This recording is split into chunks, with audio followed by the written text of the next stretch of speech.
Hi students, in our last video we discussed about the structure of a atom. So in that we discussed about electromagnetic spectrum and visible spectrum, Planck's constant and light spectra. This we discussed in our last video. So we will continue that same lesson also in this video. In this video we will discuss about Bohr's model of atom. So this topic is the basic of modern physics. However, first time quantum numbers theory was incorporated in Bohr's model of an atom or Bohr atomic model. That means this Bohr atomic model is very useful to understand quantum mechanical theory. So later this model become very useful to understand complete quantum mechanical models. So Niels Bohr in 1913 proposed this Bohr atomic model. So this Bohr atomic model, it is very important in your intermediate and further classes also. So you have to know the what is that Bohr atomic model. Start. The electrons move around in a predictable path called orbit. That means electrons it's move in one certain path. So that is called orbit. Very important. He explained that electrons moves around in a fixed orbital shells. Start. So he explained that each orbital have a fixed energy level. The electrons, for example, that means the electrons it's moved in one certain path. So this certain path we can call orbit. Always that electrons it is moving in that orbital shells only. These orbital shells we can call another name is energy levels. They will ask you what is the definition of energy levels and what is the definition of orbit. They will ask you. Those definitions are very important. When an electrons move around the nucleus, when the electrons moves in one certain path, that path is called orbit. So according to Bohr atomic model, a small positively charged nucleus is surrounded by revolving negatively charged electrons in a fixed orbits. Means if you see any atom, if you consider any atom, that atom middle it is containing positively charged very small particle. The small particle it is having positive charge. So this positive charge we can call nucleus. So the electron it moves around this nucleus. This electron is having negative charge. So electron is having negative charge and neutrons are having positive charge. So this neutrons it will be present between the atom. That electrons it moves around the nucleus. What is the charge of neutron? Positive. What is the charge of electron? Negative. So it moves the electron it moves around by nucleus. So this electron it moves in one certain path. That certain path we can call orbit. So these some atoms are having two orbit shells, some atoms are having 3 orbit shells, 4 orbit shells, like that. These orbit shells are called energy levels. Start. Always this electron it moves around the nucleus in one certain path.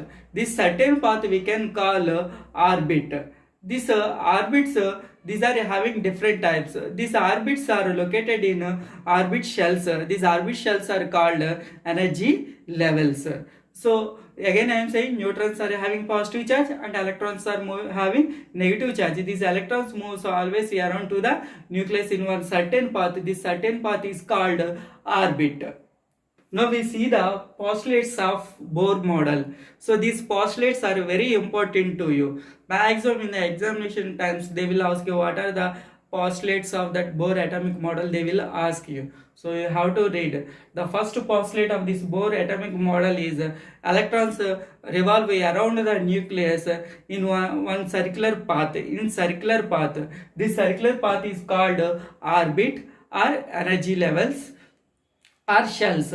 So this is the first point of this postulate. That means electrons always moves around the nucleus. This path in one circular path. This path is called orbit or shells or energy levels. This is the first point. These orbits are termed as stationary orbits. Means these orbits was in the stable form. So they will not move one place to another place. Again I am saying only electrons are moving, not orbits. Orbits was in the stationary orbits. So the second point is the orbits are termed as stationary orbits.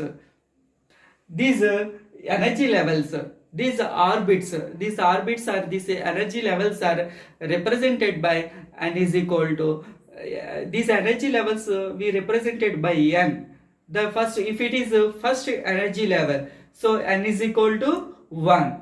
If it is a second energy level, then n is equal to 2. If it is third energy level, then we can denote n is equal to 3. How many energy levels are there? 1, 2, 3. N is equal to 1, n is equal to, n is equal to 3. So in these three energy levels, the electrons moves around the nucleus. The nucleus, it was between the atom. So these electrons are moving around the nucleus. These energy levels we denoted by n. N is equal to 1, n is equal to, n is equal to 3. So these energy levels are represented by 1, 2, 3, 4.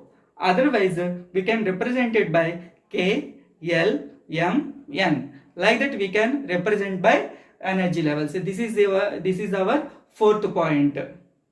The fifth point is in any atom, the electrons it is moving from lower to higher energy level. So this is lower energy level and this is a higher energy level. So the electron is moving from lower energy level to higher energy level. So while moving time, these electrons required energy.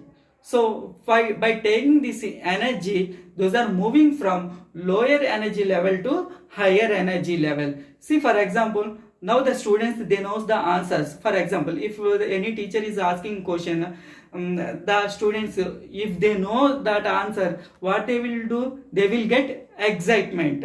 So if they want to get excitement, then what they require? Energy. So if they having more energy, then they will get more excitement. If those are having less energy, they will get less excitement.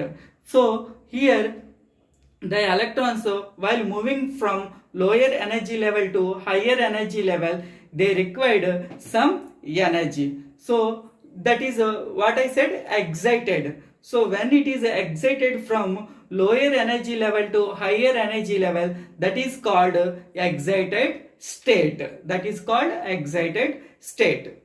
So when they lose that energy, when it is excited, after that they lose their energy. So when they lose their energy, it moves from higher energy level to lower energy level by losing energy. So this is called ground state. Very important topic this one is. They will ask you what is excited state and what is ground state. When that electrons are moving from ground state to higher energy level by gaining energy, it is called excited state. When that electrons are moving from higher energy level to lower energy level, that is called ground state. If it is the first orbit, then we can denote by K. If it is second orbit, then we can denote by L. If it is third orbital, then M. After that fourth orbit, then N. Like that we can denote first orbit K, second orbit L, and third orbit M, and fourth orbit N. K, L, M, N. Like that we can denote these energy levels.